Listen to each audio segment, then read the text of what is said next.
You are listening to Unscripted Moments, a podcast about propaganda. This episode, we're chatting about Call Before You Dig, track number 8 off of 2017's Victory Lap from Epitaph Records. This is the third Victory Lap song we've covered after episode 3 on Cop Just Out of Frame and episode 7 on When All Your Fears Collide. And this song is a miniature tour through the geologic past of the North American continent, and it asks everyone to ponder what lies beneath their feet. I'm super excited to chat about this song, but as usual, we're going to start off with a guest. So, Greg, who are we going to talk to? So our guest on this episode is the fantastic Lin Lee, bassist and one of the vocalists of the band Bad Cop on Fat Records. Bad Cop toured with Propaganda and Reviver in November of 2017 on a short tour that started in Vancouver, British Columbia and ended in Los Angeles. And from my basic research that I was doing today, it looks like the tour was either mostly or completely sold out, which is always awesome to see. And it got me thinking about how many people out there listening are going to be clamoring for live music to return, and how a sold-out show in 2021 is going to look very different from a sold-out show in 2019. So that just got me thinking. But so in our chat, Lynn and I spoke about her life growing up in Western New York, just outside of Rochester. We talk about her relocation to the West Coast, her band and music with Bad Cop, touring with Propaganda, and her love of the song Call Before You Dig from Victory Lap. And this was an awesome chat with Lynn. I live in Buffalo, and Rochester is about an hour away, so it was so cool to kind of talk about the local area where I live now and where she grew up. And I think that Lynn and I are going to hang out in the future whenever she gets home for a visit. So without further delay, please enjoy my chat with Lin Lee from Bad Cop, and we will see you afterwards.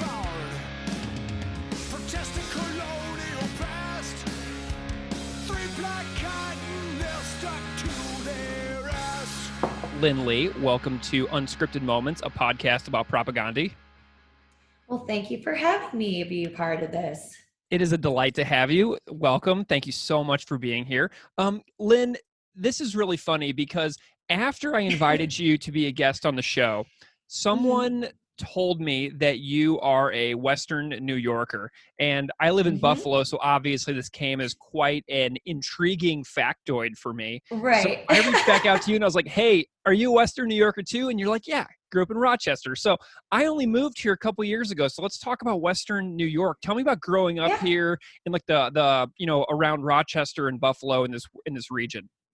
Yeah, I mean, I have to be honest, I didn't really hang out in Buffalo properly growing up. It was more of like towards the end of high school, I started to hang out with friends that were from there because I'd met them at, for whatever reason, whether it was like, sports events. I played soccer and gymnastics and stuff like that. But Rochester, because I grew up in a town, drum roll, please. I grew up in a town called Chile. Yeah. And that town is, it's spelled like chili. Like the food. Exactly the way the food is spelled. But it's pronounced Chile. I have no idea why. I don't even know the history behind it. They never taught us that. Or at least I never paid attention enough to it. Well, because growing up, you see, it sounds normal, right? Because you're just from there. Yeah. And they're just, and it was weird. They had this festival every year called the Chill E Fest, which was like a little town fair. And they'd serve chili there. Yeah. Oh my gosh. It had rides. That was like the place to go to when you were in like middle school and like got to hang out with your friends without your parents like chaperoning all the time. Yeah. And another crazy thing, like Chile is not particularly big. No, it's not at all. But it's divided into 4 school districts. I grew up going to Gates Chile School District. And then after 4th grade, we moved into the Churchville Chile School District. Oh my goodness. It was probably like 5 minutes away too, because it's so small. Yeah, it took like 10 minutes to drive to one end to the other. Well, this was all really interesting to me because a couple of years ago I moved here, and I have a friend who's from the town closer to Buffalo from you called Bergen, I believe it's pronounced. It's like Oh Bergen, yeah, but it's with it, but it's Bergen. Byron Bergen is like right there. It looks like Bergen, like the town in Bergen. Norway, Yeah. but it's Bergen. Mhm. So I was like, oh, hey, Yep. I'll come over to your Bergen. town. You live in Bergen, right? She's like, Bergen. So I'm driving there and I see these towns and I was like, oh yeah, my brother lives in Chile. She goes, Chile. I'm like, what the heck are you talking about? I know. Bergen, Chile? Like what not is this? these are like not the only ones that are like that. Like the beach, Yeah. that's that borders, on Lake Ontario. Yeah. Just north of Rochester. And it's pronounced Rochester, not Rochester. Rochester. Which Okay. Rochester. It's like it's rushed into for some reason. Yeah, it's all clumped together. Yeah. But the beach that's just north of Rochester is Charlotte Beach, and it is spelled Charlotte. Okay. Like Charlotte, North Carolina, a girl's named Charlotte. But we, for some reason, I have no idea why. I do not have an explanation for this, but it's pronounced Charlotte. Oh my God. Okay. So did you get into music and like playing music when you were living in Rochester growing up there? Yeah. I mean, I was always a part of doing something musically. I wasn't in like any band growing up really. So I was like a concert choir, chorus kid. I love to perform. Sure. That's the love, Yeah. And I always loved to sing. I tried to play the flute and that failed miserably, but but then I was into sports actually, more. I was a gymnast for a long time. And so I got into playing music after I was done with gymnastics. I had suffered a pretty bad injury and, learned how to play music as a result of it. So, because I couldn't do gymnastics anymore. Tried to learn how to play acoustic guitar and could not figure it out for the life of me. But what did help, like what I did notice is that when I was listening to songs, I could hear the bass lines. Like that always stood out to me. And I'd be like, oh, I could play that, like I understand what's going on here. So that's where that all started. Nice. What bands were you listening to when you started picking up the bass?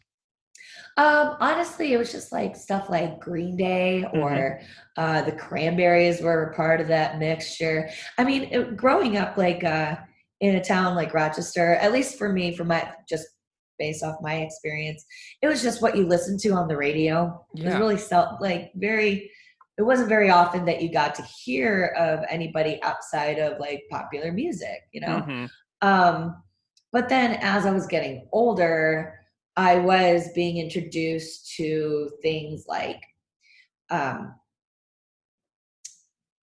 Rage Against the Machine. I remember first discovering them and Deftones and Cro-Mags. Oh yeah. For the first time. And it was because of my 8th grade computer teacher, Mr. Reese. I had stayed after school for some extra credit thing. And I don't even remember how we got into the conversation of music, but something happened. And then the next day in class, he brings me 3 CDs. He brings me, it was a Rage Against the Machine. It was the one that, why can't I think of the name of the title of the album? It's the one that Bomb Track is on. Bomb Track is on. Oh, it's self-titled, the one with Taekwon Duck burning on the front cover. Yes. Yeah. Because I had that image. I was like, ooh, and I'm like, and I'm Vietnamese, so like that is a very, very like symbolic photo. I mean, outside of being Vietnamese, but like because I'm Vietnamese, it's just even more so. Yeah. And I forget which Deftones album it was.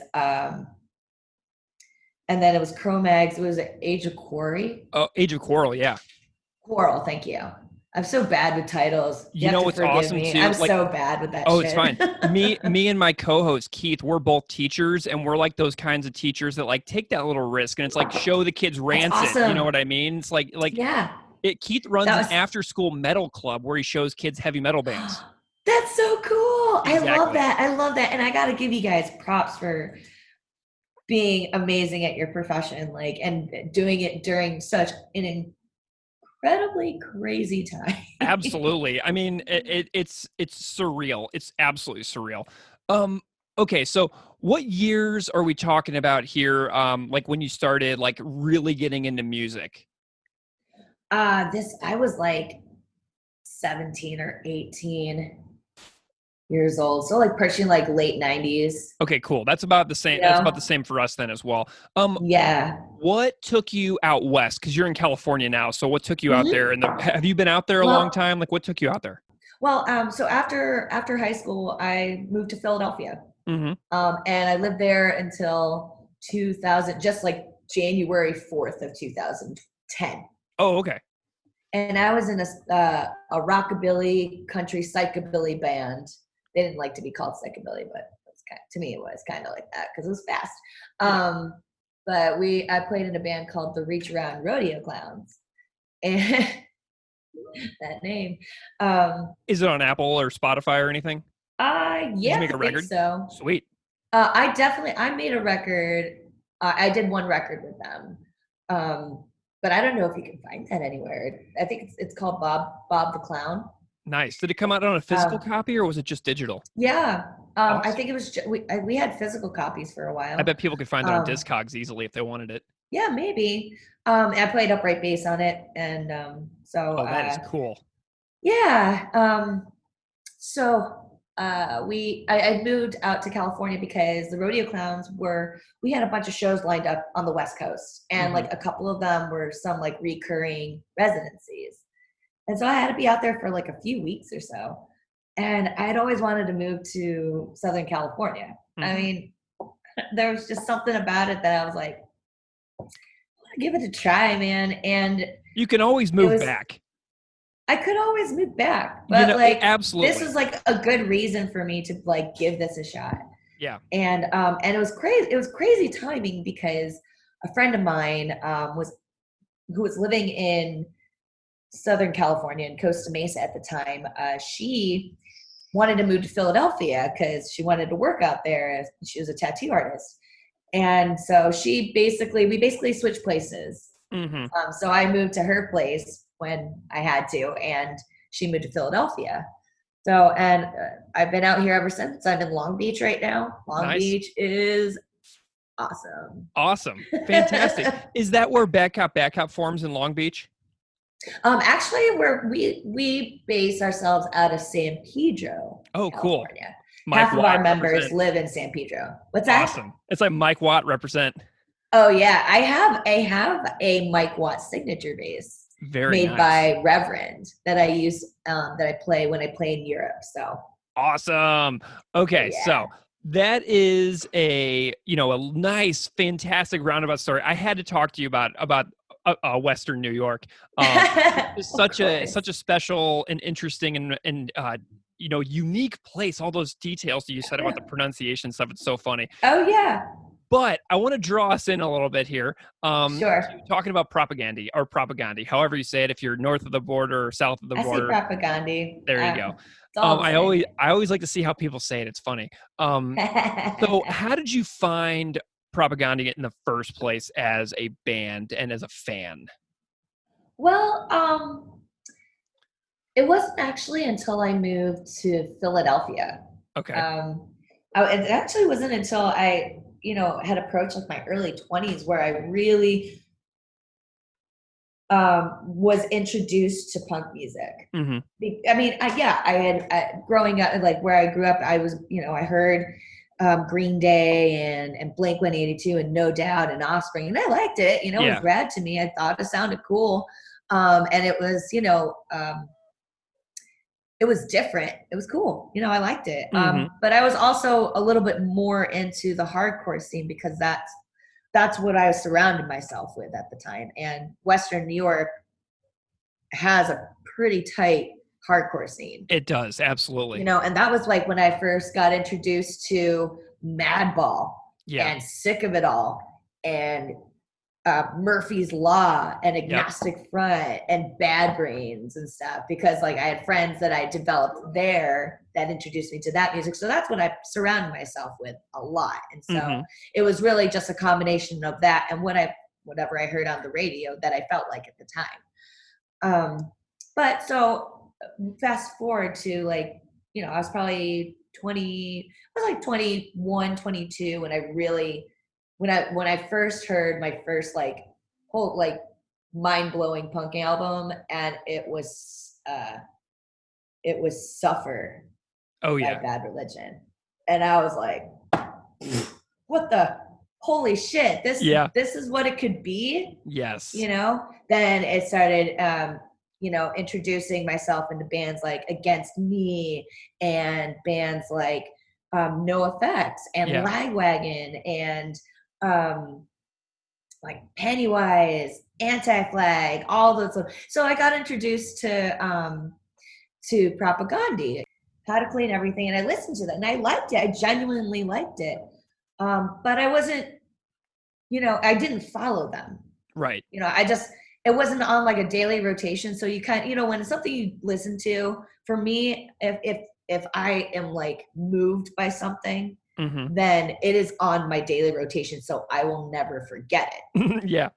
That's just how I am. And I oftentimes listen to the same shit over and over again because it still continues to move me that much. And I want that feeling. Yeah.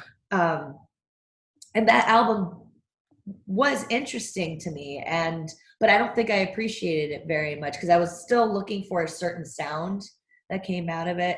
And so I kind of just lost track of Propaganda throughout the years. And it wasn't until we got booked to tour with them. Yes. With Reviver. Okay. In 2017, November 2017, where I was like, holy shit, I haven't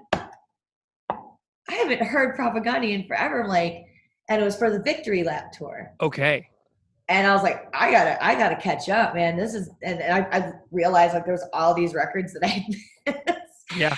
But I was like, you know what? The first album I gotta listen to is Victory Lap because that's what the tour is about. So time to study. So, and I was floored. Awesome. That and then that heavy. Oh my God, what album! I'm going into tears thinking about this because I think that album, like I said, in my opinion on how I feel about listening to music, how I respond, what emotions drive me to want more. That album is perfection to me. I'm so glad to hear that because like whenever I talk to people like to book guests and stuff, I always hear like people want songs from like supporting cast, people want songs from Today's Empires, Tomorrow's Ashes, or Less Talk More Rock. Sure. So when you told me that you were super into Victory Lap, I was just thrilled. So you dive into this record, you're realizing you're making up for lost time, you're realizing the perfection of this, and then this tour happens. Tell me some tour stories of this experience with Bad Cop, Propaganda, and Reviver. Oh my God, what a wonderful group of people to tour with, by the way. Tell me more. Everybody was so nice, and we all worked together. Like, there's not a better feeling than going on the road with people that, first of all, you admire. And like, you know, I get starstruck pretty easily. I gotta be honest. Like, it could, and to me, like they're that level that they're on both bands because Reviver is incredible as well. They are, absolutely. It was just like you get that like a little bit of, like insecure shyness, right? But I felt at home with them, with all of them. Yeah. I think one of my favorite stories was we were in Arizona and the show was done. God, and I'll get into what was going through my brain when I saw them play. But this story is like the sweetest story, and I was loading in the merch into the back of the van, and I had to reach like to the top, so I had to climb up a little bit. And so I lost my footing at some point, and I fell pretty hard, and I gashed my knee up a little bit. Yeah. And like I was like, son of a bitch, and I just like look up and I see Todd Kowalski like running back into the green room. I think he ran to the green room. I don't remember if it was green room or and like so fast. Like I was just like, trying to process like, oh man, it's bleeding a lot, Yeah, he's an athlete too. Yeah, he does like martial arts or something like that. Yeah. Yeah, and an incredible artist too, by the way. Have you seen his paintings? Oh, Holy yeah. shit. Oh my God. Holy shit. Yeah. My God. But he like comes back out and he hands me a Band-Aid, and I was like appreciating the fact that he just ran so fast to get me a Band-Aid that it like didn't even faze me that the Band-Aid was too small. It was like a little miniature like youth Band-Aid. It was just like a regular finger Band-Aid. Like a tiny little Band-Aid. God, seriously. Bless that dude for just like even doing that. But it was just like, he didn't realize how big the gash was. And it was definitely one of those butterfly size ones that I needed. Yeah. But it was totally okay. I was like, it's cool. Let me get some napkins. I'll clean this up, and it'll cover. It's okay. Oh my God. That was, that always sticks in my head. Just like the Flash, How many shows were on that tour? Oh my God. I don't even remember. I feel like maybe 12. Oh, okay. Yeah, because it's like a 3-week stint, maybe kind of thing. It was like 2.5 weeks, I think. Nice. I don't even remember. It was 3 years ago. Which is I surreal. barely remember when like happened like a couple days ago because all my days are like together. It's it's Groundhog Day hellscape. Oh my God. How many okay, so I'm sure that you probably watched them live a ton of times on that tour. Oh, there wasn't a time. I don't think there was a time I missed it. Okay, so tell me about those experiences. Well, like I said, I had listened to them way back and listened to how to clean everything. And it was because of listening to Victory Lap and going back and listening to previous albums made me really appreciate how to clean up everything. Yeah. Like I have like a newfound appreciation for that. I'd be like really listen to the lyrics and everything like that, which has always been like not the first thing I listen to usually. Sure. I don't know why. It is. Well, and what's interesting about that too is that Fat Mike will openly say that the lyrics of How to Clean Everything raised the bar on everybody during that era. Oh yeah. And see, that was the thing. Like I didn't even realize that listening to the album. I was just like the melody to me, and because I was so used to a certain sound that I knew that gave me that, that awesome feeling. That the How to Clean Up Everything didn't necessarily catch that sound. So I lost that interest. But then after hearing Victory Lap, which just fucking attacked all of my senses. Yeah.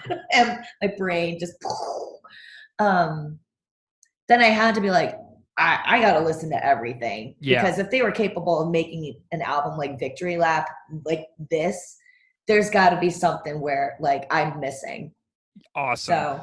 Okay, so when I reached out to you to pick we would do like individual songs on every different episode for this show, and one of the ones that you put in your initial list after I got in touch with you was Call Before You Dig, and I love when people pick unpredictable songs for their selection, because you're the only one who said Call Before You Dig, and I was like, that's what we're talking about. No one else has said it. We're doing it. And so so you've already talked about your impressions of Victory Lap a lot. So why did you pick Call Before You Dig? Why does this song stand out to you? I think it took a while because it wasn't that song for a long time. I mean, my initial song was Victory Lap. Yeah. And then it changed over to Comply Resist. Like it changes. Like yeah. I don't have to have a favorite song that it's like forever set in stone. Absolutely. With my blood, I must sign away in my blood. but there was something about Call Before You Dig, and there was something about that intro, and I was just like, that's such a driving motion. It's wild. I thought the same thing. It was different to me. That sound was so different to what the other songs brought, I think. And then it took a while because I love the melody, and then it's when it stops and Chris starts singing. I didn't really know what he was singing about at first, and for me, lyrics as even a songwriter is the most challenging part for me. Sure. I have the hardest time with it, and I have the hardest time trying to decipher someone else's lyrics. Yeah. So, but there was something in the way he sang it, and like the little bits that I did understand in the song, as I kept listening to it more and more often, you felt like there was something about like his emotion to environmental issues, right? And you could feel how he was feeling when he was writing this about that. I feel like it was about that topic, and that like, something that, people dig up for, it's so hard to explain. I know that it has to do with like the things that people do to further themselves. I feel like it ends up just being like something out of a waste, right? Yeah. Well, does that make sense? Absolutely. And I know that feeling well. Like I was actually thinking about one of your songs this morning when I was listening to the new Bad Cop record with Pursuit of Liberty, and I was driving down the road with my headphones on, and these lyrics are just like hitting me in the face as like a person who thinks about the world, and like the hair on my arms was standing up, and I was like, oh my God, I love this feeling. And that's how people feel when music does that to you. And you're just like, so I'm thinking about that driving pace opening up this song, Call Before You Dig, and how it's like almost like like metal, like charging metal, but it's like punk melody to it, where it's just a little bit, it's so accessible, but it just feels so charging. Yeah, it feels like we're all standing and like just getting ready to go up against this obstacle that we all have to face. Yes, like absolutely. Climate change, right? Like this is everybody, like this fucking pandemic, like this climate change, things that affect every single person, and because it's Chris singing this song, he's like the general, like, motivating, and it's like, call before you dig. The call before you, I don't know how else to explain it. This is our universe in a nutshell, and it's my God. Such a line. That's the line that sticks out to me. Yeah, and it's like, I think that like what was happening is that there was like a dig in his neighborhood where like there was some like ancient bison bones involved that were buried in a specific spot. Right. And it's like we're all going to be this like these forgotten bones in the ground someday. Decomposing matter. Yeah, and it's like, do we want to go through life and just destroy everything? Because we're going to be bones in the ground anyway. So do we want to destroy everything on our route to being bones, like these bison and ancient animals buried in the ground? Or do we want to be good stewards? So it's like, to me, it's just so interesting, such an interesting way of putting it, where he would just watch this in his neighborhood go down, and then this song came out, and this is what it's talking about. It's just so fascinating. Yeah. And I just think that the way that Chris sang it on this song in particular, all the songs are fucking incredible. And like, I think Todd sings on a couple of them, doesn't he? Yeah, he's only on 2 songs. He only sings 2 songs on this record, though, which is really, which is player lower. Singing 2 songs. Yeah. Well, and what's funny is our like 2-song like quota. Potemkin City Limits, Todd sang like 5. So like I think Victory Lap is his least singing in a while, which I Oh. thought was an interesting. Oh yeah, you're right, huh? Yeah, I thought it was an interesting route that they took because Todd is significantly more. It was like more of like a 60-40 thing, and now it's like 10 Mhm. songs to 2. So it's a way different ratio Yeah. in Victory Lap. I mean, it could be based on. I feel like Victory Lap is a little bit more personal to Chris, though. Like I feel like the theme of that album is a little bit more personal to him. And Yeah. that could explain the number of songs. Yeah. Oh my gosh. But God, just like, and Sue Lynn, can we just talk about it for a second? Like, Please. Love Sue Lynn. Sue Lynn's been on the show. Really, what an amazing all around human and serious guitar goals. Mm-hmm. Could not stop watching. I couldn't stop watching. Yeah. Yeah. And like, I mean, it's just not Sue Lynn either. I mean, like watching Todd just going up on the freaking monitors and like shaking his fist, like it makes it feel like a rally, you know? Yep. An uplifting rally. Yeah. Were you able to, hang out with Sue Lynn and the rest of the Propaganda on that tour a bit? A little bit. I didn't want to overstay my welcome. Like, you know, sure. I wanted to make sure that like, hi, I'm a friendly person. Yeah. But if you'd like to hang out, you know, I don't want to just keep going up to you and going like, hey, let's hang out. Yeah. Be my friend. Sometimes. I know. I have a tendency to do that sometimes, and sometimes it's not an attractive trait. Gotcha. Like that. So well, Lynn, when you're in Western New York next time, you can totally be my friend, and awesome. You can show me cool stuff in Rochester. Why do I have to wait till I go to Western New York? Hey, we're buds. Absolutely. See? We are. Pushy. It's awesome. I love it. I just upsold you. I love it. It's so cool.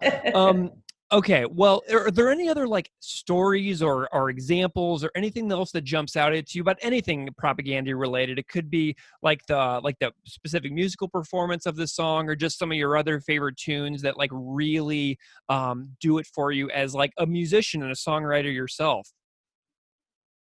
I think I gotta show my love for "I Am a Rifle." Holy shit, that song! Holy shit, that song! Yeah. That I mean, they're so good, and like just watching them play. I mean, George's a maniac. Yeah. I don't even know how that man comes up with any of his drum lines. Yeah. I think that goes like that. I have to say that for all of them. When I listen to their songs, and I'll tell you one same thing that always flows through my brain is, how the fuck did they come up with this? I know. How did they come up with not only just how melody will go against this one, but how you transition it? I mean, it's so good. And then like the topics that they sing about, I mean, what an amazing band. They're just so magnificent. Surreal. Well, and what's so cool is that you share a label with like their most iconic records. You know, your band and their band, like you share the same label on like all of their most iconic releases in so many ways. Yeah. It's awesome. I mean, we just write songs that are important to us. And I'm sure that is the same for that. I mean, it's important for everybody, right? Yeah, like, ours just happen, like our themes have to be very similar in relation, like in this type of topic it is. Like, obviously more politically driven songs. Yeah.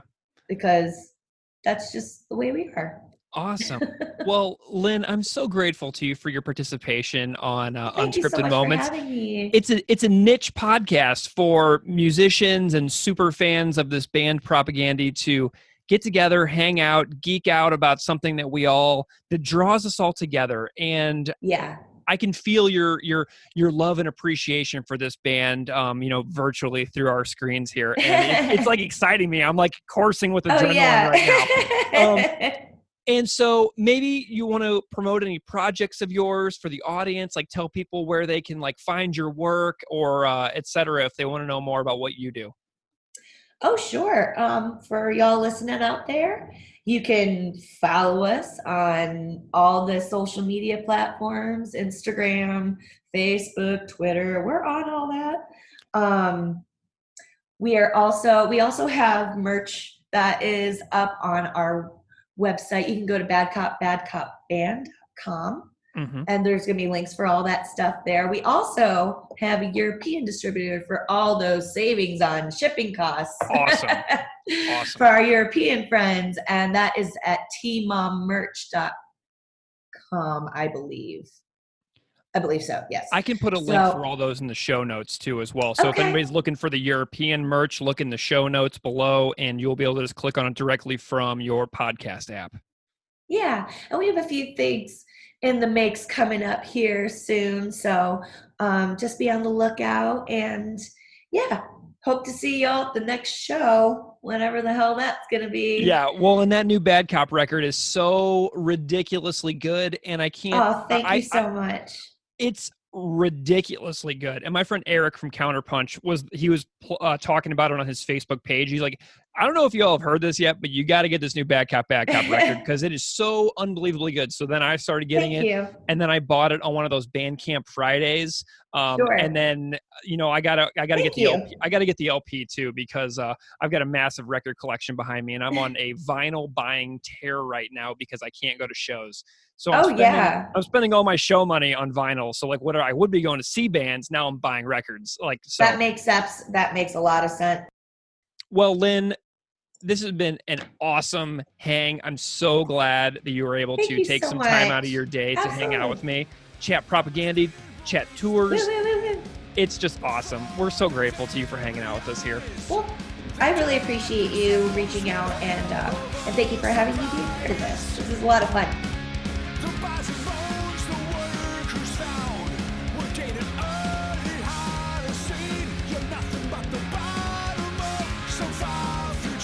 So that was my chat with Lynn Lee from Bad Cop. Thanks again to Lynn. That new Bad Cop record, The Ride, is totally rad. And if you're looking for a song to check out that Lynn sings on, I would highly recommend the song Pursuit of Liberty. Mm-hmm. It's fantastic. Keith, I know that you checked out that song today as well, didn't you? Yeah. And I'm really thankful for her being a guest because, one, I hadn't heard the band before. And I was really struck by that song in particular. And she was just the perfect guest for this. I mean, her personality, I think, fit this song in such a perfect way. Looking at the band's website, it says like right at the top in the about section, in a time of chronic rage, positive vibe from her. And later on in the site, it says the message Bad Cop is sending this time around is less about wagging your finger at others or giving the middle one to the man than it is about self-love and acceptance. And I kind of need that right now. And I think I'm going to be exploring their music a lot more as a result. That's fantastic. Well, and I've listened to Bad Cop for several years, but talking to Lynn really put their music back on my radar. And I've been listening a lot to them while I'm on my runs and like on walks in the neighborhood and stuff. And I absolutely agree with you that Lynn is the perfect guest in this episode because this is like happy propaganda almost in a lot of ways, which I know we'll get into. But so anyway, thanks again to Lynn and to Vanessa at Fat Records for helping us out to come together with Lynn. That was so cool. But getting into Victory Lap a little bit as just like a record. I listened to this record in its full, like all the way through today when I was out running. And I have to tell you this, man. Victory Lap is arguably the biggest sleeper record of the Propaganda discography for me. Mm-hmm. I feel like I'm just now beginning to really appreciate all that this record has to offer. And I got to tell you, I really feel tremendously stupid. Yeah, I think until now, I didn't really know or keep up too much with music discourse aside from reading an occasional music review online. So hearing the range of opinions about Victory Lap, in a way, like I am surprised and I'm not that it is a little bit more divisive. But I think the density and the darkness of Failed States made that album more of a tough nut to crack for me. But this one was far more accessible. It was a little bit more like an open book.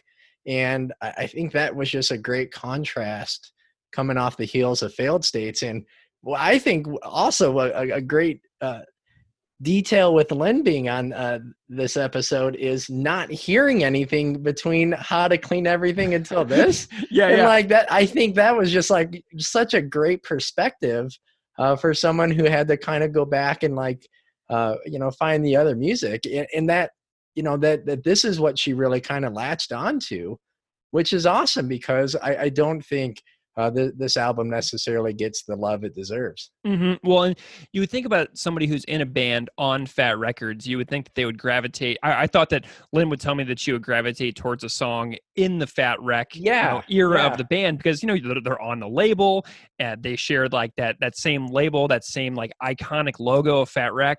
Right. And then she's like, "Oh, I want Call Before You Dig from Victory Lap." And I'm just like, wow. And then hearing that she hadn't listened to anything in years and years and was really only discovering just how tremendous and magical this discography was, like almost for the first time. Yeah. It like really, that just made me so happy because it's never too late, And I was thinking about our recent Billy Bragg foray and how you were diving into Billy Bragg Right. so deeply for essentially the first time, and how you've basically were telling me the other day, you're like, wow, I'm really glad that happened because I haven't heard a bad song yet by Billy Bragg, and I'm listening to 50 or 60 songs now. And that just makes me so happy. Like, that's the power of music. That's why I'm here. It never is boring. There's always something new to hear. And like, we could listen to music nonstop for the rest of your life and you'd still die having heard like a fraction of what's out there. Yeah, and I appreciate the listeners calling us out on it, but then also understanding when I kind of explain, I of course was not trying to take a crap on him because I didn't even know it was a cover. So then I think that sort of flexibility and understanding once I kind of explained it made me feel a lot better because I definitely had sweaty palms for a while typing out some responses like, oh no, I've angered a bunch of people and I definitely don't mean to. Yeah. And it's so funny that you and I are like arguably the most conflict averse people ever talking about a band that has been, very active and very engaged and very in people's faces now for decades. And so it's like so funny that we are doing this and we're such like conflict averse human beings. And how we were afraid that we were going to piss off people either in the Propaganda or NoFX camp talking about Rock for Sustainable Capitalism, but it was the Billy Bragg that I alienated. So that was another funny curveball. Okay, well, it's been such an interesting couple of weeks, but we are going to dive into this fantastic song, Call Before You Dig. And should we go ahead and start off with talking about the lyrics this week? Yeah, let's do it. So we have to start right at the beginning, and hopefully you don't mind, but I would like to go first because I want to talk a little bit about the context of this song, and then we can dive more into the specifics. So the song starts off with a Palmerston and Ruby Street, and I just want to talk a little bit about just that one little section. Okay. So I went on Google Maps, and I literally went on a street view to the intersection of Palmerston and Ruby in Winnipeg. And this is an intersection in the Wolseley neighborhood. Wolseley is a neighborhood in Winnipeg, which is, super well known. It's bordered on the north by Portage Avenue, on the south by the Assiniboine River, on the west by Ormond Park, sorry, and on the east by Maryland Street.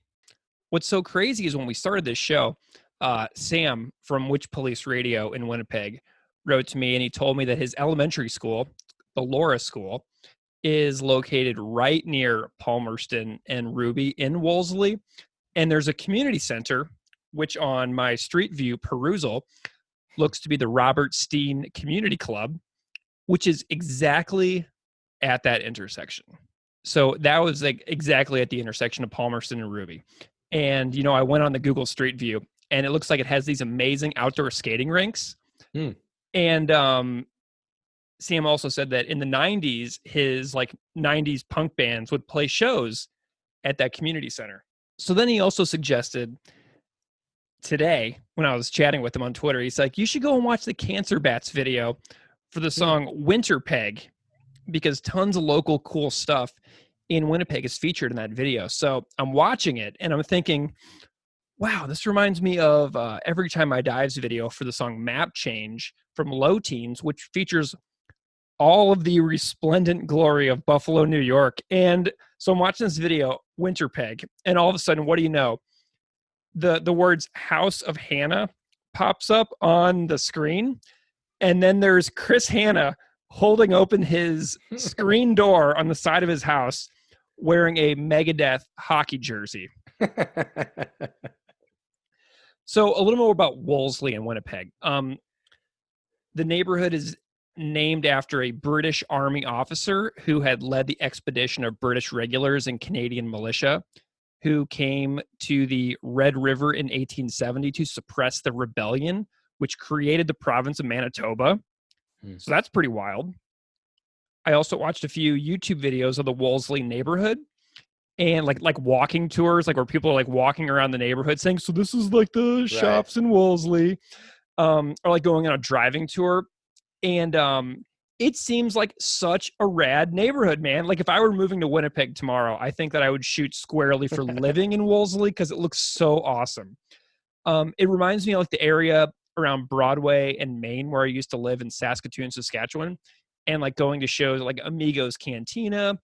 But I did a little Google search for Wolseley and it's described as quote unquote tree lined and known for its 1900s Queen Anne style homes, including the home of suffragist Nellie McClung. The Gothic style Westminster United Church hosts performances by the Manitoba Chamber Orchestra.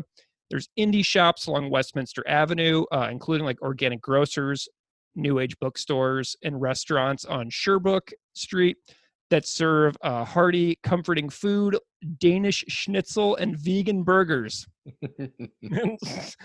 I'm convinced. I'm ready to move. I know, man. I'm ready. So anybody in Canada wants to sponsor me and Keith's immigration visas, hook us up. So that's the context for this tune.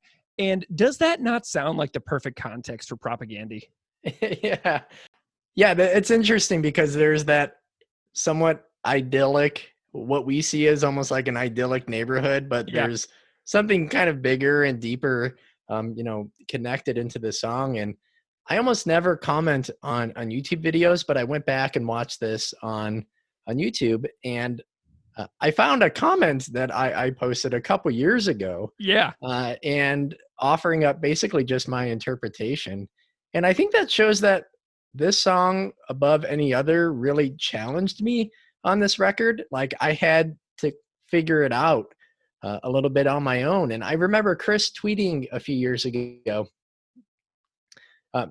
So I remember that I tweeted to Chris a few years ago that my only real complaint about Victory Lap is like the lack of liner notes, and he said that his feed, his Twitter feed had become the liner notes. So, nice. In the past, there might've been like a photograph related to the song, a painting, some suggested reading or a quote if people wanted to dig a little bit further. So for this one, having a very superficial, like cursory knowledge of Canada, I had to find out, a little bit more on my own and then kind of interpret it. So I found the link that I posted a few years ago, and it's from Dr. Graham Young, the curator of geology and paleontology at Manitoba Museum. And I'm going to read just the first part. Like this quote, I think perfectly connects with the song. It says, "Have you ever seen a cartoon that shows the earth cut through vertically, with layer after layer of bones of extinct creatures hidden beneath the city? Walking through the streets of Winnipeg, I have sometimes imagined the sediment and rock beneath. First the soil, then the old river deposits beneath them, the lake bed clays of Lake Agassiz, and then layer after layer of ancient limestone. extending downward toward the Precambrian shield. Although we know all of those things are present, we rarely get to see them unless something is brought to the surface by some lucky coincidence. Mm. Each of those lucky coincidences can help us to understand the past that is preserved beneath our feet. And like that's how I see the setup for this song. Yeah, it's really awesome. So, so we get this scene, right? So we have Wolseley, we have this visual that you just laid out from this geologist, about this sense of wonder of what's underneath our feet, and then we have the next lines: the city dug a ditch to lay a pipe to flush away the free range bison shit. The white radicals devour to protest the colonial past. 3-ply cottonelle stuck to their ass. Now, that that line makes me laugh so hard. It makes me chuckle about, like just in general about like meat eating and like people constantly talking about their use of like ethically sourced meat and knowing where meat comes from, and then bison burgers as opposed to cattle burgers, etc. Yeah. And then like their meat laden bowel movements going through the sewers beneath us, and how just it's absolutely hysterically funny imagery. Yeah, it almost seems like a cycle, especially what happens later. So in 1969, workers were excavating a sewer, and at the bottom of this like 35-foot trench, there was a stratum of blue clay with bison bones, clams, and pieces of wood just above it. Where did you, and then what source was that again? This is an article from the Manitoba Museum. Okay, because like I was going through and I found another source, giving very similar information, but the source that I found was like a city memo essentially from like 1996 called "The Late Holocene Environmental Changes in Southern Manitoba," and it's on the government of Manitoba's website. So it's related to the line. It says the bison bones the workers found were dated early Holocene. And so I found this report, and it was like, and this is what it says in the one that I found. In 1969, sewer excavations on the Assiniboine River Terrace near the corner of Ruby Street and Palmerston Avenue exposed approximately 0.3 meters of homogeneous stiff blue clay at the bottom of a 10.7 meter deep trench. And then it talks about the gravel and the clams and the pieces of wood, and then the parts of the bison skeleton. And then the bison was identified as a bison antiquus occidentalis. And then it goes on a little bit to talk a little bit more about about all that probably being deposited in Lake Agassiz, which I just discovered today. I don't know what you've read about Lake Agassiz, but apparently most of Manitoba used to be covered in a giant lake called Agassiz in the late Holocene period, but also it flowed and changed in size and shape over many different phases. And there was a phase in the early Holocene called the Emerson phase, and that phase lasted from 11,690 to 10,630 years before the present, which is really amazing because the Holocene began 11,650 years ago and continues to now, unless you consider the fact that we might be in a new epoch called the Anthropocene epoch. Yeah. But anyway, so this is like really wild to think about the immensity of this situation, of these bison bones being at least 6,000 years old, and being dug up whenever sewer workers in Winnipeg were trying to, make the underground infrastructure a little bit more substantive for a growing population of a developing city. And that leads us into the next line. You're nothing but the bottom of some far future latrine, my little libertine. and like I said on YouTube, that really reminds me of a quote from Kurt Vonnegut. And he said, "All time is all time. It does not change. It does not lend itself to warnings or explanations. It simply is. take it moment by moment, and you will find that we are all, as I've said before, bugs in amber. Mm. So kind of regardless of how much we build up ourselves, we're just going to also eventually be fossils or, decompose, or, whoever or whatever finds us will brush us aside for something kind of insignificant like a toilet. Hmm. Well, it also, that line, you're nothing but the bottom of some far future latrine, my little libertine. That's your universe in a nutshell. I Mhm. love that because it also reminds us about our, basic, essential, universal insignificance in a lot of ways. Like Yeah.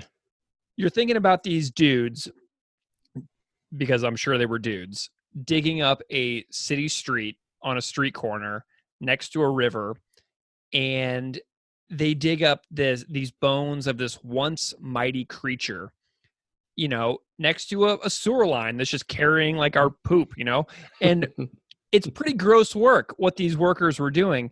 Um, Yeah. but indeed it stands to reason that one day many of our bones will meet a similar fate, you know. Mhm. And today, as I was thinking about this episode, I was sitting in my backyard and I kept thinking about how some type of ball was dug up from underneath my house, which was built in 1948.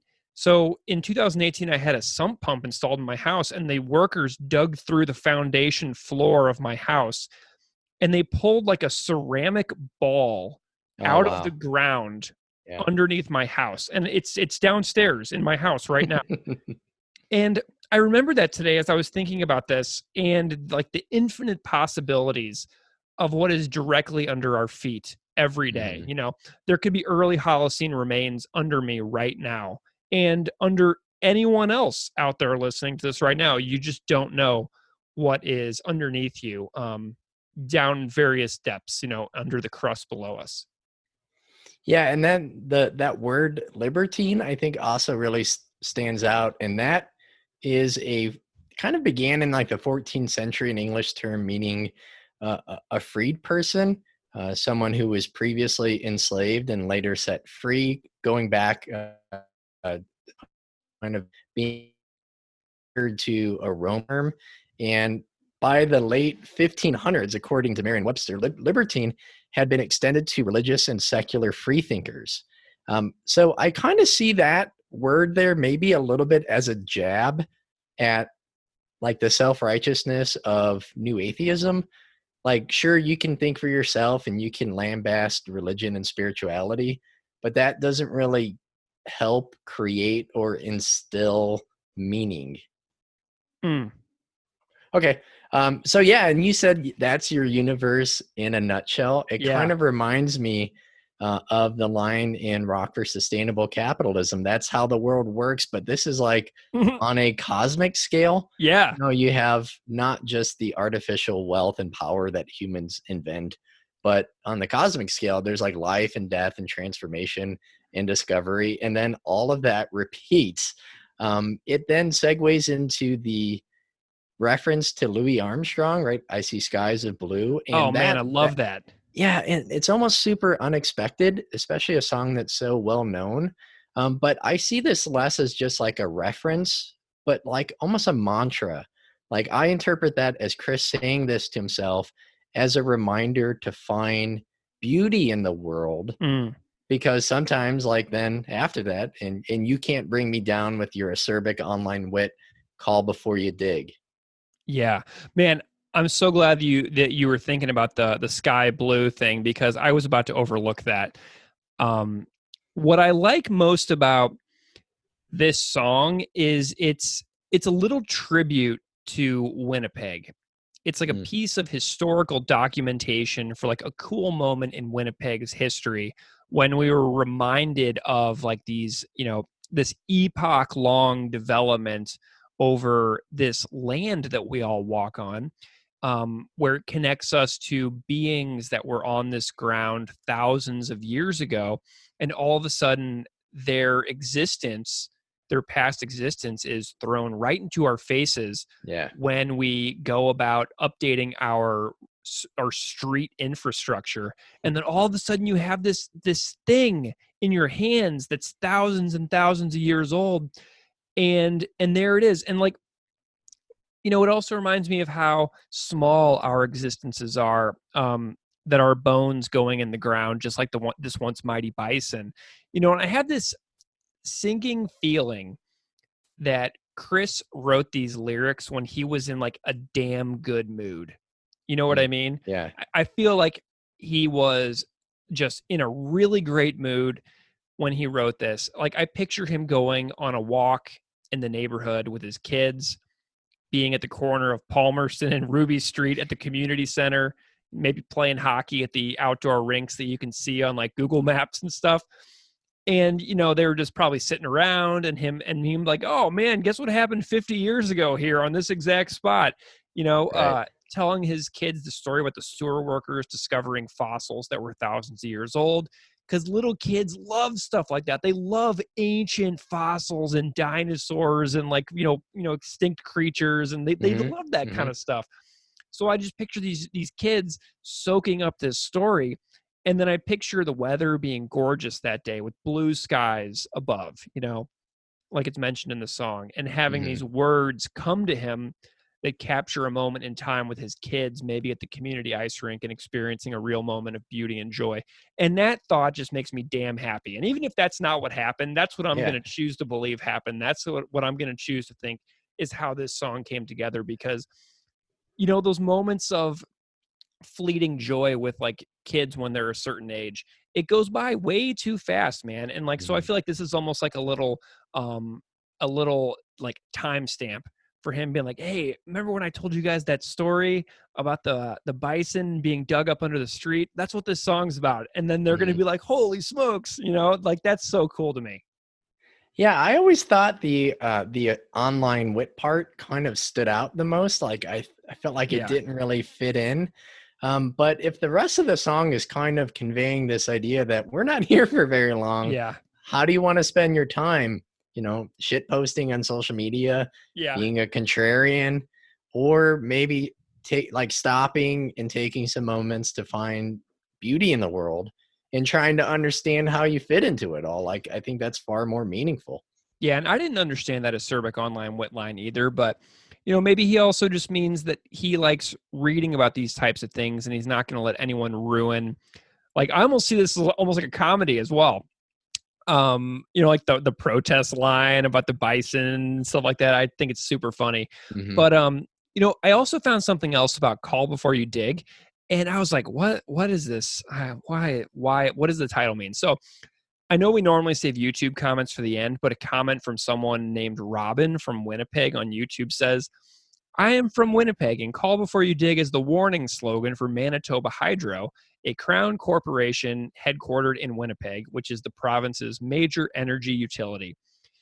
And in the advertisements, it says, call before you dig, in hopes that people or companies that want to dig into the ground for construction purposes will contact them, and they will locate any underground utilities and mark them with paint on the ground surface. That's where the title comes from. The rest of the song references the unearthing of animal remains in 1969 by workers excavating a sewer. Now, I went to Manitoba Hydro's website today. And Oh man. what's super funny is now on the website, I couldn't find it saying call before you dig, but I did find one where it says click before you dig. So they have like Huh. now like their online customer service where it's like click Yeah. here to to get the survey done. So now they've gone from call before you dig to click before you dig. So I guess they're on board with the internet's furthering reduction in human communication by going to more of an online customer service approach. But I was like, oh man, I'm gonna go check out this Winnipeg Hydro or this Manitoba Hydro, and I did, and that's what I found. And all this comes to the big picture idea in the last lyric. The city dug that ditch a few feet short of some game-changing petroglyphs. Yeah, And man, does this really just again kind of zoom out. And I think this taps into the band's interest in how archaeologists continue to move back the dates of earliest civilizations or presence of humans in North America, North and South America. So, if workers kept digging, what else would they have found that could potentially rewrite our understandings of people here? So, like what is known as the Clovis first theory, that model is under heavy scrutiny. So, like previously, it was accepted that the first Americans were the Clovis people, who were said to have reached the New World about 13,000 years ago from Northern Asia, from like the Bering Land Bridge theory. But we keep finding things that predate that. Like in southern Chile, they found traces of early Americans who slept in tents and had dined on, seafood and potatoes like 14,600 years ago. Or just a few years ago, there was a 14,000-year-old village found just about 300 miles northwest of Victoria. And that's 3 times older than Egypt's pyramids. In Oregon, there was a team that discovered 14,000-year-old human feces flecked with seeds from desert parsley, which means that completely changes how we would understand their diet and their motivations for moving and traveling with herds of animal like bison. Or in Texas, they found stone tools dating back to 15,500 years ago. So I think it's also important to note that like many First Nations tribes reject these models, like the Clovis first model, the coastal model, and the land model, that how people populated North and South America. And I even found a tweet from Chris that said, I wouldn't be surprised if eventually we find out that there were people here always, like they were always here, just as some indigenous oral history dictates. I love that line too about the petroglyphs, because it bookends the song, because it says the city dug the ditch. So it like goes back and revisits the beginning of the song. But then, like you just said, it challenges us to remain curious. Like, what else is there still to be discovered? And it feels like the answer to the question. So the question is, what else is there to be discovered? I feel like the answer is almost everything. I feel like there's almost everything still yet to be discovered. Yeah, right.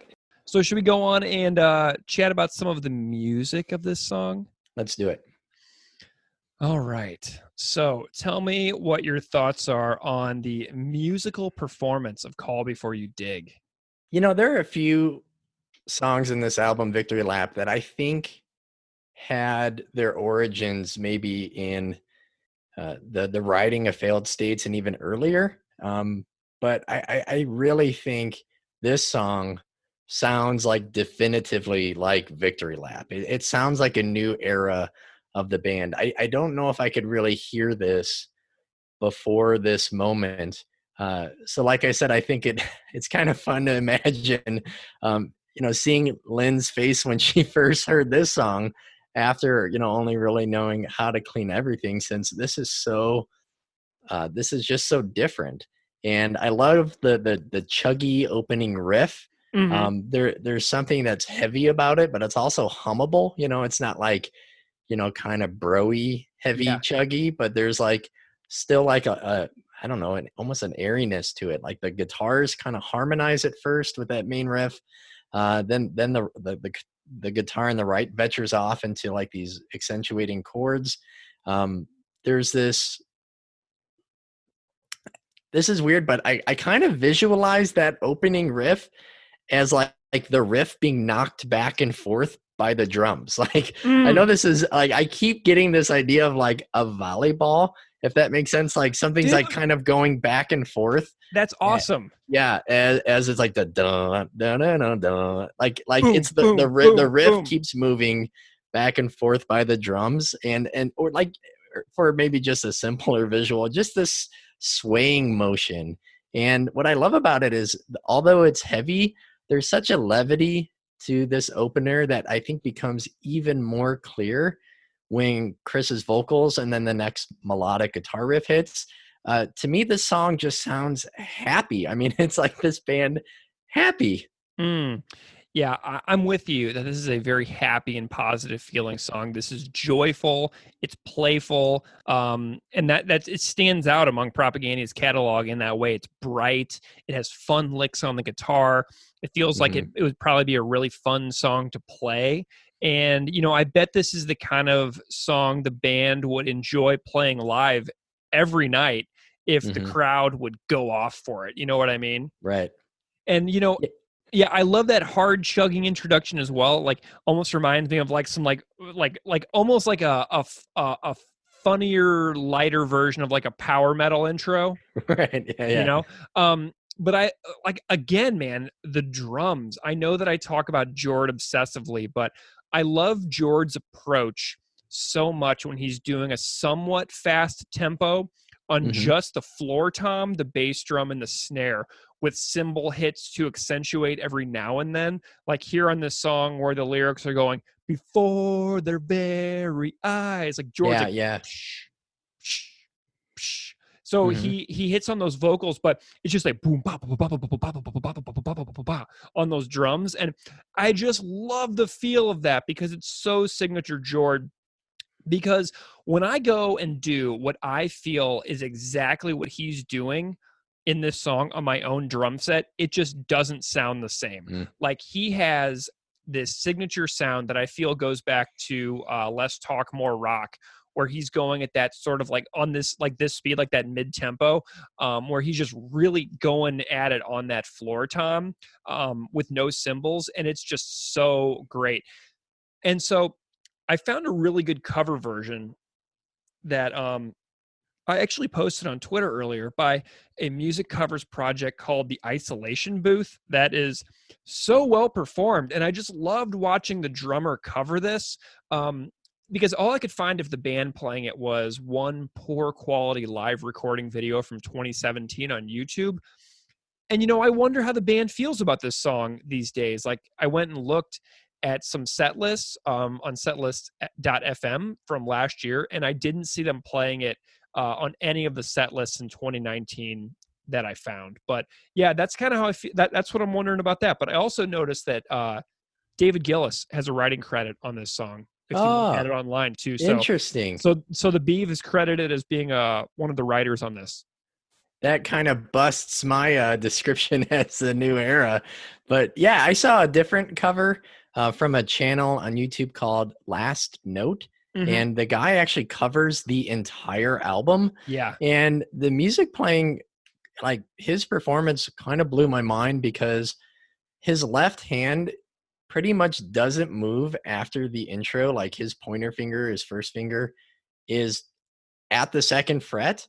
But the way he just keeps, the song changes chords and then plays them differently. If it's like either strumming or picked or chugging, left open and ringing.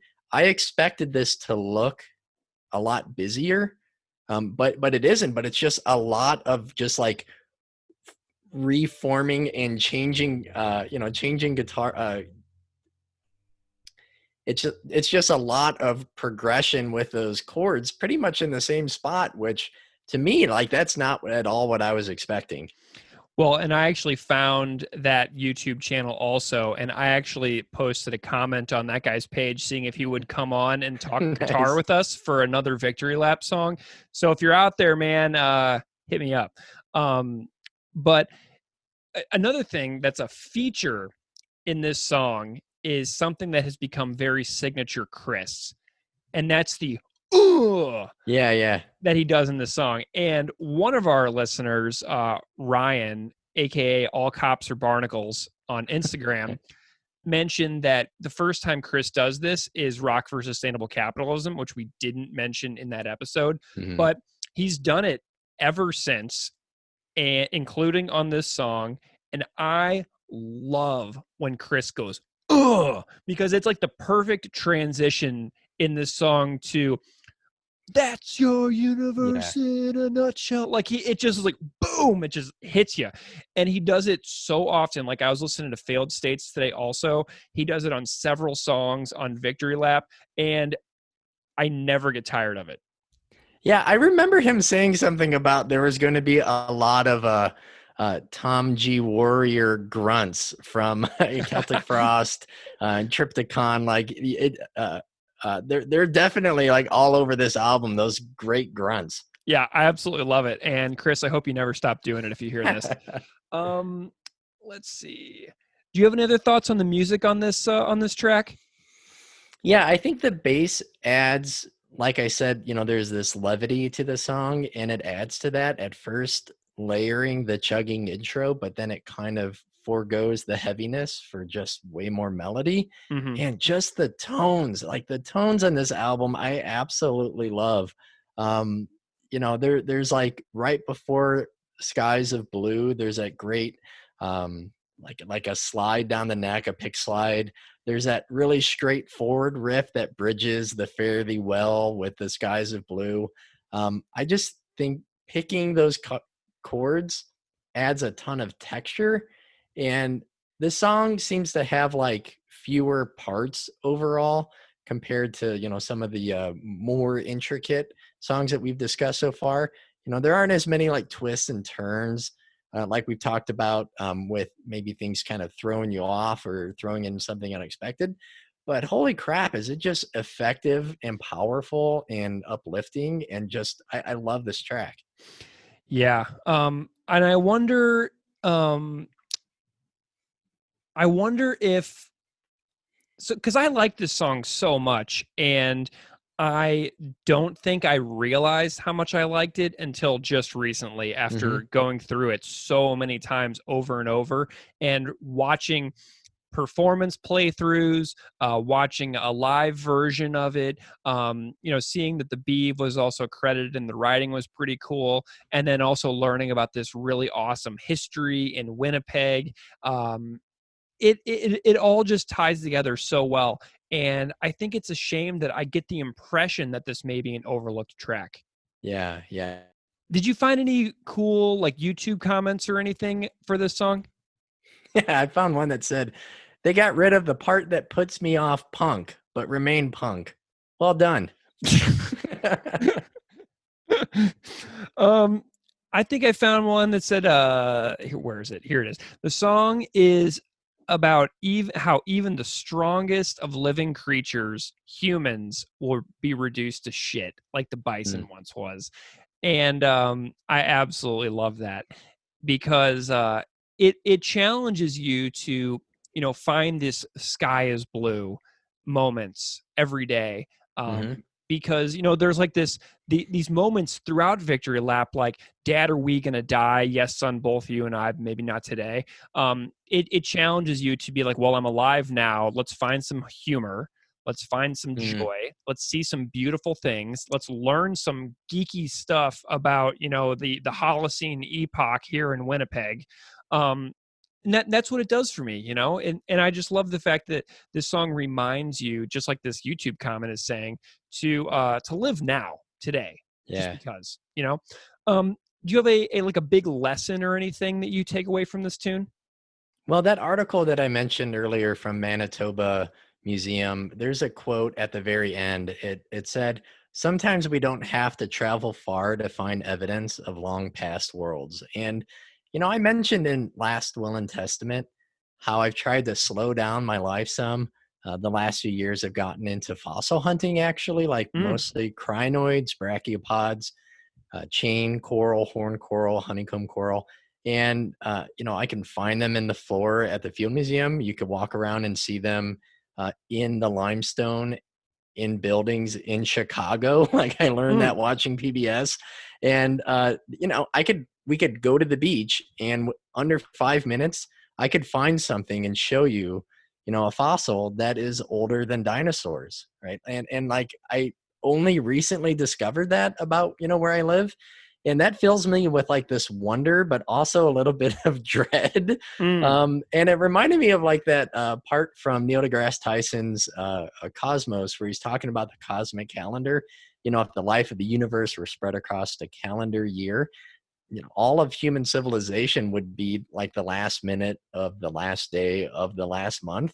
And that's like really overwhelming. Awesome. And I think coupled with that, I see Failed Imagineer, Call Before You Dig, and Negretto all as like these three songs in a row that address what do we leave behind? Well, legacy, artifacts, and fossils, also pain and loss. And this one I feel the most comfortable occupying and exploring. I get to learn a little bit more about myself, where I live, the timeline that I occupy, all while trying to remember to use my time like wisely and efficiently. Yeah. Well, and talking about slowing down, this summer, my biggest hobby that I had here in Buffalo was going to a certain beach on Lake Erie and searching for sea glass, which is basically just trash that is in our Great Lakes and washes up on the shores, but it's how it's smoothed out, how the sharp, jagged edges are smoothed out over time of being washed around inside these massive lakes that are near our homes. And so my daughter and I go and we just find pieces, and she says like, "Oh, I'm a sea glass. I'm a kitty who can find sea glass." And she like crawls around like a cat on all four legs and meows. And every time she finds a piece of sea glass, she meows, and I grab it and put it in my pocket. And I have this coffee can that I've filled from bottom to top with fragments of sea glass, and we're gonna make like a turtle mural out of it or something. Cool. And that'll be something that she and I will remember forever, and she just turned 7, and we're just basically picking up trash on a beach, but it's just like a really beautiful thing that she and I have found to do. And this song has me thinking of that too, which is completely random, but that's what music does. It makes you think of certain moments in life that where the sky was blue, clouds are white, I'm picking up sea glass, and I've got this can of sea glass to remember it by. But this song also reinforces my view that the meaning of life is to be curious and to continuously seek to experience wonder.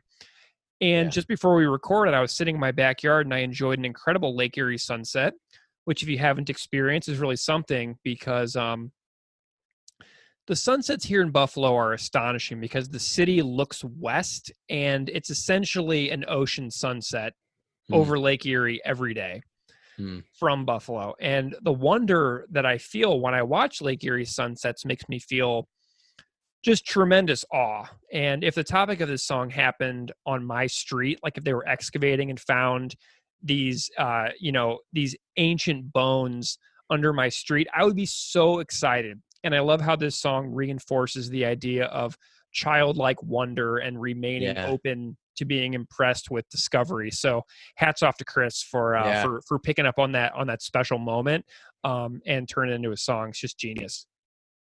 So what are you going to rate it? Well, as usual, this has only made me enjoy this song more. The value of a song like this with a band with such a great discography is that this is the type of song that I feel that would sadly fall through the cracks without some time spent with it, some examination. But damn it, if this isn't a brilliantly written short little tune that has a great performance, a nice joke in it, some humor, and a wonderful and sweet story behind it, I'm going to go with a 4. Yeah. It's a solid 4 for me as well. It's memorable. It's unique. It's musically uplifting. It's lyrically uplifting. At least my interpretation of it is. Yeah, me too. So I kind of like how, whatever the purpose originally was, I might have maybe repurposed a little bit, but I really like the song. Yeah, it might be saying you're all going to die, but I'm seeing it differently. Like it's just such a happy, joyful, bouncy, exciting song. And it made me really happy to chat about it. So I'm glad that we're on the same page about that. No arguments this week, which is actually really nice. No drama. Hopefully we didn't anger any archaeologists who are listening, who are, like writing their defense of the Clovis first model right now. Yes. Remember, folks, that Keith and I are just a couple of people. And so if you have any additional research to offer, we always love hearing comments from you, especially if it will keep the conversation about these episodes going. For sure. I love referring back to comments and emails that I get, as you can tell from a couple times across this episode. So email us at propagandipod@gmail.com, or on Twitter @propagandipod, or on Instagram @propagandipod. With any follow-up comments, thoughts, ideas, we love hearing from you. You guys and people out there are all fantastic and amazing, and we're so grateful to you for checking us out every single week. So we'll see you next time. Unscripted Moments, a podcast about Propagandy, is created, hosted, and produced by Keith Goff and Greg Soden. Musical clips on this show are composed and performed by Propagandy. Artwork on the show is by Justin Santora, who can be reached at justinsantora.com. You can find us on Twitter @propagandipod and on Instagram @propagandipod. If you like the show, please drop a rating on your podcast app of choice and subscribe to receive future episodes. Tell your friends. Thank you so much for listening.